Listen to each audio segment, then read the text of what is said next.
Toronto is in the dish with one spoon territory.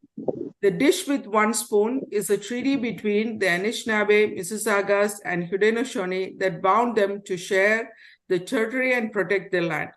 Subsequent indigenous nations and peoples, Europeans, and all newcomers have been invited into this treaty in the spirit of peace, friendship, and respect. Our esteemed speaker for today is Dr. Richard Jonker.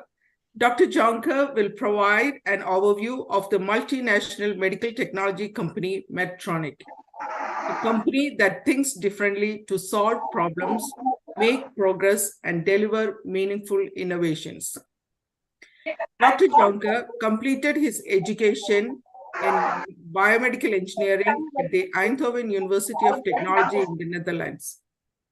He is the co-author of 14 articles published in international peer-reviewed journals stemming from both his MSc thesis, which analyzed the effects of physical activity status on human skeletal muscle tissue characteristics, and his PhD, where he continued this research by expanding the focus to different models of insulin resistance in both preclinical and clinical studies.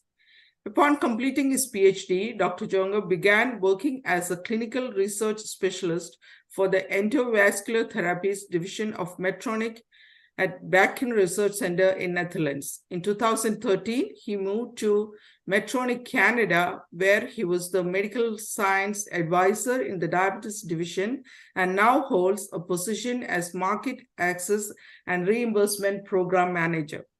Dr. Jonker was a judge at the first hackathon organized by the MedTech Talent Accelerator program, and we appreciate your continuing support and collaboration. Today's presentation will demonstrate what a career at Medtronic can look like. Please join me in welcoming Dr. Jonker to this seminar. Over to you, Dr. Jonker. Thank you so much for the very kind introduction, Mary Susan. Way too much credit, but I really appreciate it. As you heard from Mary Susan, I actually started with Medtronic, and I would like to thank you also for the opportunity to maybe to many of you introduce Medtronic. As Mary Susan said, a multinational company in medical technology or medical devices. And I started joining Medtronic when I first joined Medtronic was in over 10 years ago now. Time is really flying. But it was in the Netherlands. So if you hear an accent, that is where the accent comes from. And I started in the endovascular therapies group, and a little bit less, also about 10 years ago, I worked for 1 year in the Netherlands. And then I moved to the Canadian office here in Brampton, where I am right now. However, today I don't want to talk too much about my own career, but I want to talk a little bit more, introduce you of how broad the footprint is of Medtronic, so that you get a flavor of what Medtronic does, and maybe one of the portfolios or careers would interest you to in the future to work with Medtronic. So what Medtronic is about is actually really well represented in 6 words, as it says here, or 3 different phrases. We are all about alleviate pain, restore health, and extend life. And this is something that is ingrained in the Medtronic mission already since 1960, and it has never really changed. And that's why we feel we are more than just a medical device company. We are not just a company that is manufacturing medical devices, send them off, and that's it. There's a lot more around it. And so we do have an ambition to become the global leader in healthcare technology. We are currently, as people say, one of the biggest, if not the biggest, medical device company in the world. And we hope that our experience and knowledge will help pave this path. So our life-changing technologies currently are even treating more than 70 different conditions, and many of them are chronic conditions that does not have a cure today. And we really want to help every individual patient to improve their lives, like what I mentioned before, to alleviate their pain, and create a better life, a better quality of life. Just some statistics. As you heard, I am a scientist by nature, so I definitely do like numbers. I won't throw too many numbers out today, so don't worry about that. But once, I believe a couple of years back, we started tracking with how many lives are being touched by our medical technology, and we figured out now today, I believe this was tested a couple of weeks ago or a couple of months ago, that our technology is transforming the lives of 2 people every second of every hour of every day. So a lot of people are currently seeing the benefits of our technology. So what is our presence? I mentioned we are a multinational company, but we truly are a global company. In terms of those numbers, we are working in more than 150 countries around the world. We split it up. It's not that relevant for you guys. We split it up in 4 regions. We have 17 distribution sites and 80 manufacturing sites. So our operational headquarters is in the US, in Minnesota, and we have an executive office also in Dublin, in Ireland, in Europe. Our footprint in Canada is also quite significant. You see the 2 little Canadian flags at the bottom. I am currently at the head office, which is in Brampton, close by Toronto. And we also have another manufacturing site actually in Montreal. In total, we have 2 manufacturing sites. There's a small site also in Mississauga, not too far from where I am today. Mississauga? Yep. Which is a small one. In total, we have more than 1,100 employees in Canada, and these employees have all different type of roles. They could be in market access, like myself, in clinical research. We have also technical support, but also people working at the warehouse. It is very broad, a lot of different roles also in Canada, but definitely globally.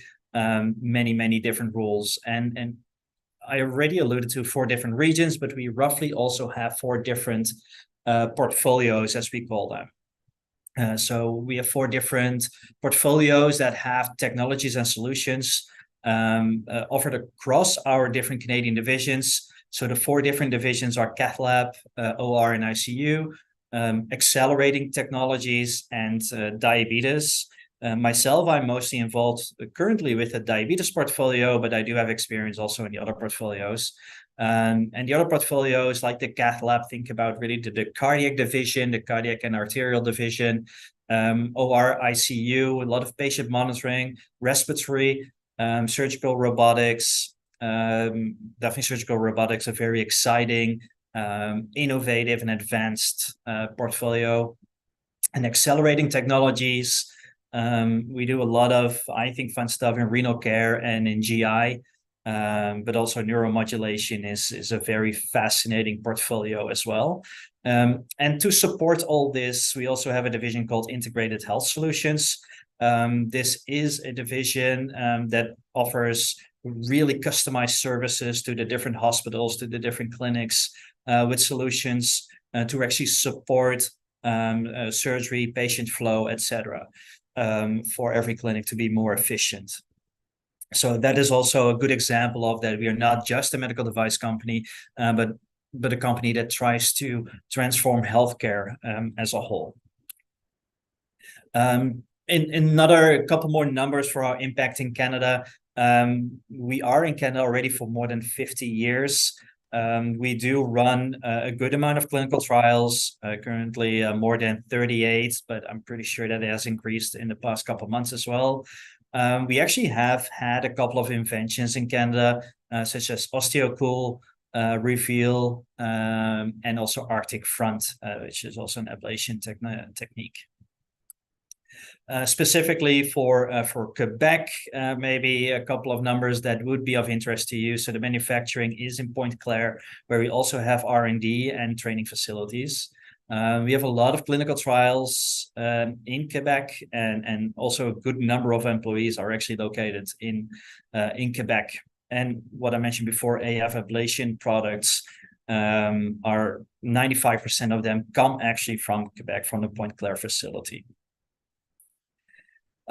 Really an HR slide here. We do have been awarded for a great place to work, etc. But what I'm mostly proud of, I would say, is that Medtronic really promotes diversity and inclusion. There is a lot of equality for male, female.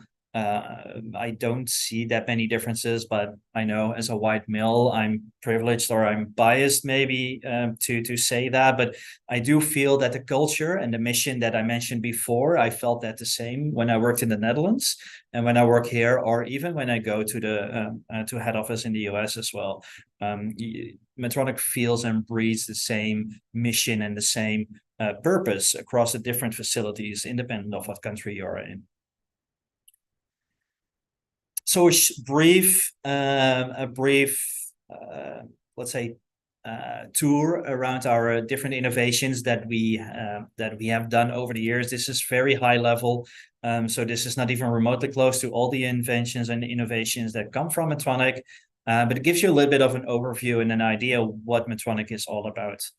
So in 1949, Medtronic was founded by Dr. Earl Buchan, who is a biomedical engineer. And he started Medtronic because he really was not happy with how pacemakers were designed at the time. You were bound to the bed. You could not travel anywhere as soon as you needed the pacemaker, regardless whether your life was obviously shortened, but a little bit extended, but you could not go anywhere because you're tethered to the pacemaker, a humongous unit next to your bed. And he was actually also the person that created the first battery-operated external pacemaker, so that you could actually leave the bed and walk around. And this led to a couple more innovations for the pacemaker itself. And in 1960, he actually wrote our mission. He needed that to actually get some capital from the different banks to show what his plan was and what his plan still is, actually. Well, he recently, not that long ago, passed away, but what his plan was, and he wrote a mission which was very powerful, and the bank awarded him with the investment capital that he needed at that time. Shortly thereafter, he developed the first implantable pacemaker.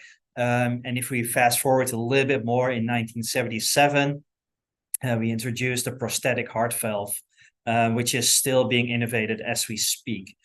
In 1979, the Medtronic Foundation was established, very important. Our mission, one of our tenets is also that we always support charity. It is ingrained in our mission as well. In 1983, we expanded our business to neurostimulation. I will have an example of that later as well. 1999, expanded into spinal care. 2001, we expanded into diabetes care. Like I mentioned, most of my focus with Medtronic has been within diabetes care. I will go into a little bit more detail on that later, to give you a little bit of an idea of what the diabetes care means within Medtronic and also for Canada. 2002, we introduced the first remote monitoring system, and in 2015, definitely a big change is when we acquired Covidien, also a very large medical device company, which is now part of Medtronic.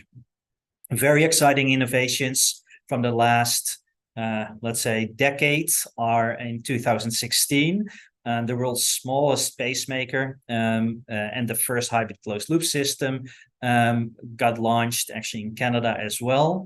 I will provide a little bit more details on those two later on. In 2019, we launched the Mazor X. It's a stealth edition system for robotic assisted surgery.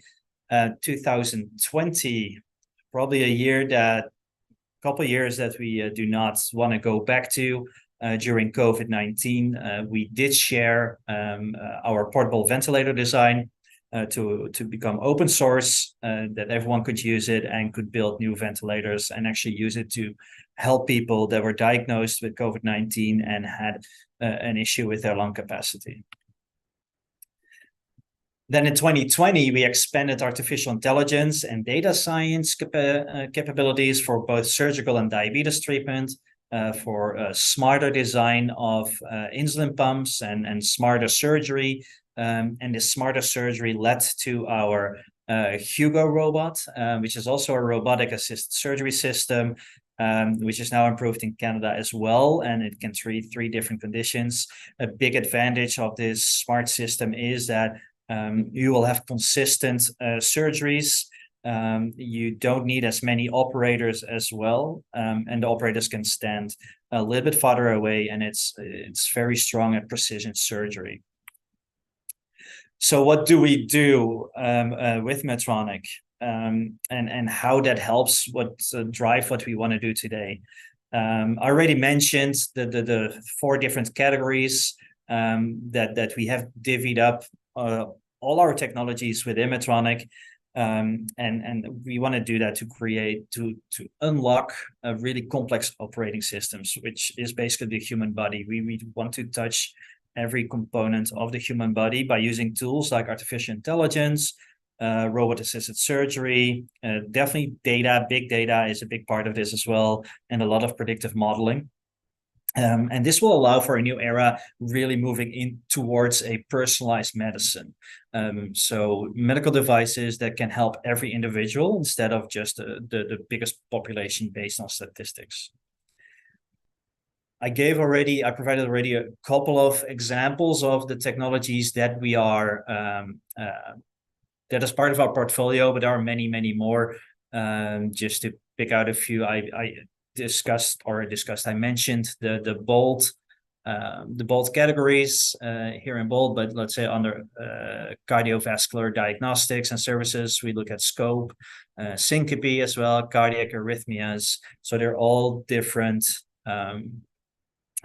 diseases, different challenges that we provide a solution for to make those conditions livable. One of those very innovative solution is the world's smallest pacemaker. You may be familiar with a pacemaker that's implanted basically in the chest area, and then it leads towards the heart to the chamber and the atria to pace and to sense the heart and to allow the heart to pump the way it should be. The latest innovation is the Micra pacemaker, which is a leadless pacemaker, as you can see on the animation here, which is implanted directly into the heart. This pacemaker can be implanted, let's say, really relatively easily without a lot of complications. The patient does not need to stay in the hospital very long. Only a small incision will allow to implant this pacemaker, and it's pretty amazing the power that such a small pacemaker has. The next technology is one of my favorite technologies, to be honest. Even though it is not in my portfolio, if you will, but the deep brain stimulation is pretty amazing what it can do. So this is a personalized treatment. It can control the tremors that people have with living with Parkinson's disease and other movement disorders. And you can see the difference between the video on the left versus the video on the right. So where the deep brain stimulation is on versus off. Let me try to play this again. It's a massive difference for this gentleman when the DBS therapy is turned on, and without any additional medication, this individual is able to actually walk, but also, for instance, drink a cup of coffee without shaking everything out of his cup of coffee. It makes a tremendous impact. It has a tremendous impact on people living with Parkinson's disease. Another more recent innovation is the PillCam capsule. So the PillCam capsule endoscopy system is using a really teeny tiny camera the size of a multivitamin to take thousands of pictures as it travels down the digestive tract when it is searching for abnormalities. So this is also AI driven, AI fueled, and it allows for an early and more secure diagnosis of, for instance, Crohn's disease or celiac disease. Then a small image of our Hugo RAS, our robot-assisted surgery system. I already alluded on that briefly. This is very, very new. There's one system now currently available in Canada. So that's how brand new this one is. Like I said, it's an AI fueled robot that can do surgery and allows to do surgery also remotely by surgeons. Then my portfolio that I talked to with the hackathon, I was part of this as well, which was thank you again for inviting me for that. It was very exciting and very cool to hear the different solutions that the talents had. Is smart diabetes care.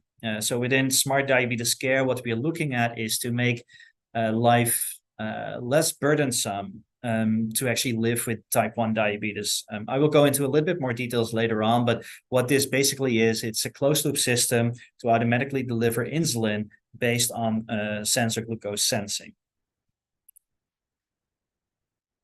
We are not just a medical device company. We really we have 4 big commitments that drive how we work with Medtronic, and this probably speaks to you. We are really working hard for better outcomes for our world. So this is clinical outcomes. This is really driven by data, by clinical research, which allows us also for better insights. And with those better insights, we drive development and innovation of our next products. Experiences, we definitely are a people first, a patient first company. This was the case in the Netherlands. This is the case here in Canada, and absolutely also the case in the US. And ultimately, our technologies are not per se considered a cure, but they definitely make lives a lot easier for people living with diseases, and in particular chronic diseases. In terms of our people, I mentioned before, we have more than 95,000 people working at Medtronic. A big portion of that, relatively, are scientists and engineers, close to 13,000, and we have more than 2,000 clinical researchers and medical scientists. We have lots of women in leadership positions, very open and liberal and inviting for the LGBTQ plus community. It doesn't matter where you come from, who you are. Everyone is welcome at Medtronic, and this is a feeling and a culture that I feel also in the Netherlands, also here, everywhere in the world. One quick HR slide here. So with Medtronic, and I do agree with everything here. You can build your career. There's like I said, a good environment, but you can also grow your career the way I would almost say you want to grow. You heard Mary Susan say that I started as a clinical research specialist, moved to medical science advisor, and now I work in somewhat a different environment as a market access and reimbursement lead. And I worked in the endovascular therapies group, but now I'm working a little bit more in the diabetes area, but later on I probably will expand my portfolio also to the different other technologies as well. And ultimately, Medtronic also facilitating to connect with different people around the world, to be honest. We do get a chance to go to conferences, but also to visit head office, etc. So it allows you to be introduced to different cultures, different people, which I think is very exciting. This is definitely part of the reason why I'm still with Medtronic for more than 10 years. There's hardly a dull moment, to be honest, which is great, which is fantastic to work in. All right, let's switch gears a little bit and focus on briefly on diabetes, on our automated insulin delivery system. This is also near and dear to the heart of Professor Haidar, that many of you probably work with. But first, I can imagine that not everyone is familiar with diabetes. Let's focus on type 1 diabetes in this case, which is an autoimmune disease, which is caused by the destruction of pancreatic cells. And people living with type 1 diabetes are not able to produce their own insulin. So this means that they can also not regulate their blood sugar. So they are depending on exogenous insulin to maintain the blood sugar, to have good glycemic control, as we say. So there are roughly two methods to deliver insulin. One is via syringes or insulin pens, which is basically very sporadic, on demand, and you have to do it yourself. And the other one is through insulin pumps, or what is more common right now is automated insulin delivery systems with an insulin pump, which allows for a continuous delivery of insulin to try to maintain your glucose or your blood sugar as stable as possible. To give you a little bit of a better idea how it looks like when you live with type 1 diabetes and you don't have access to automated insulin delivery, it's basically from the time, it's actually 24/7, but from the time you wake up, you have to check your blood glucose. You calculate, if it is too high, you calculate what correction bolus you would need. When you approach breakfast, you already have to know what you're about to eat in about 15 to 20 minutes. Then you will have to take a pre-meal bolus, as we say, to account for the increase in the blood sugar right after breakfast. And you have to keep doing this, checking your sugar, your blood sugar, correcting your blood sugar, and do this 24/7 with almost every movement that you make. You have to take into account what it may do with your blood sugar. So here comes automation in play to decrease that burden of continuously calculating and anticipating on what your next action will do to your blood sugar. Because if your blood sugar is too high, you will be lightheaded. The complications on the longer term, like cardiovascular diseases, are a big risk for that. On the short term, definitely with hypoglycemia or low blood sugar, the risk of fainting, the risk of getting a stroke is very serious. So you want to avoid to be low on sugar at any time. So to help with this, our so-called SmartGuard technology has been very innovative. We were the first one to launch an automated insulin delivery system. And roughly what the idea of a closed loop system is, I probably all of you talents are very familiar what closed loop systems are. But in this case, what we try to do is we try to transfer the variability in the blood sugar, in the glucose concentration measured by a glucose sensor, to the insulin pump, so to the insulin delivery system. And that is very similar to cruise control or a thermostat, where we transfer, let's say, speed or temperature towards the engine or the heating systems. So you want to keep one thing stable, so blood sugar or glucose on one end, or speed and temperature at the other end, by increasing the variability, by automating the variability in the delivery to actually stabilize these parameters. How this looks like in diabetes, in glucose concentration, is relatively simple. You want to be in the green zone. You can forget about the numbers for now. And you have a lot of variability in the insulin delivery, which you see at the bottom panel, automated correction boluses in blue.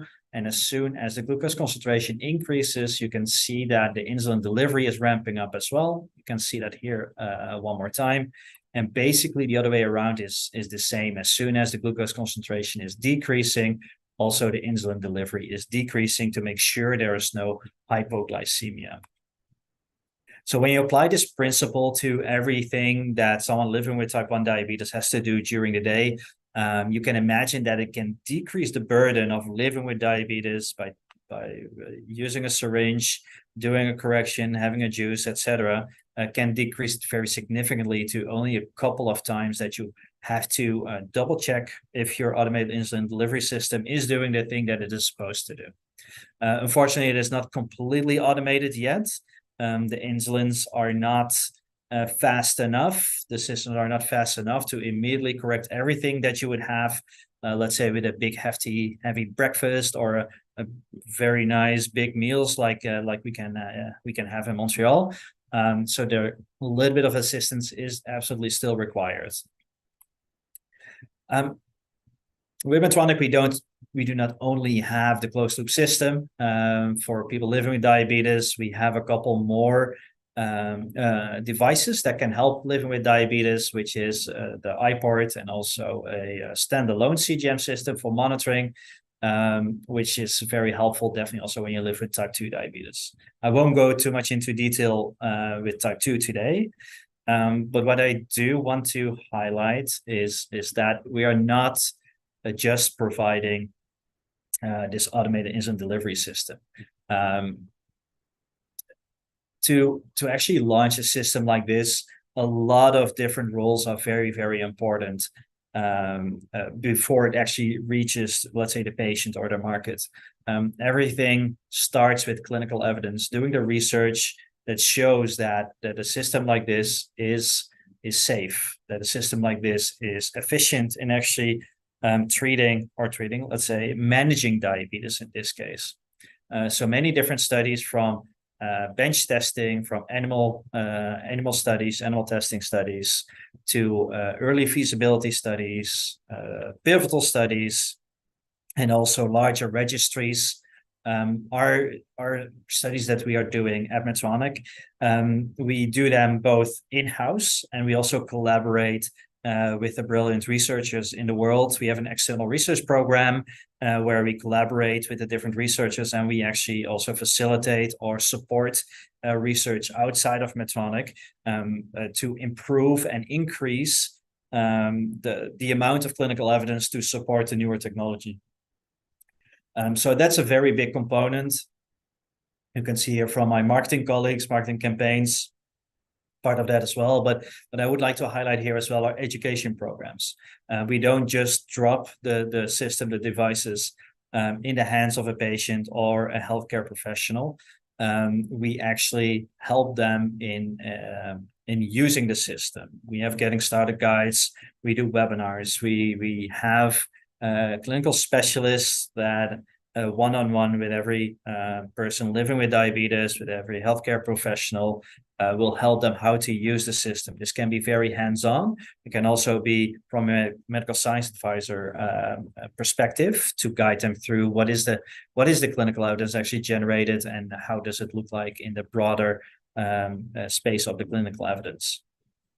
So this leads to the healthcare professional programs that we do organize periodically as well, where we work together with the big leaders in the world, the key opinion leaders in the world, and then both these programs come together in educational materials that we do leave behind that are accessible for external stakeholders. And basically the clinical evidence and conferences, they go hand in hand together as well. I have presented in the past at conferences as well, which is super exciting. We are hosting typically different symposia as well at conferences. So a lot of different roles and responsibilities are very important. And I did leave the most important, no, I'm just joking. One very important component here, I left it out, is reimbursement and market access. Market access is very important, not just because it happens to be my role today, but it is a role that allows to make the beautiful technologies that we develop, that we manufacture, that we launch, actually affordable for the largest population. So to make sure that it is covered by the public programs, by the government, by private insurance, so that people can actually use it. Because if a technology can be as innovative and as advanced as you would like and you plan it to be, but if nobody can use it, then it is, to be frank, it's useless technology. So it is very important that it's accessible and affordable by everyone that needs it. And that's the role I am in today. And it sounds like a big leap, but for me, it makes sense. First, I was involved heavily with the clinical evidence collection and generation. I worked a lot together with this role together with education folks to develop the programs, to organize symposia at the different conferences like Diabetes Canada, the American Diabetes Association, and with all that material, working together with marketing as well to make sure that the programs have the right scientific evidence. And ultimately, now I'm using all that clinical evidence to share with key decision makers that this is technology that is absolutely needed and helpful to make life with diabetes more livable, and that they have a chance to actually live their life instead of focusing on managing their diabetes 24/7. This is what I wanted to share with you today. I'm more than happy to take any questions that may have come up. Mary Susan, not sure how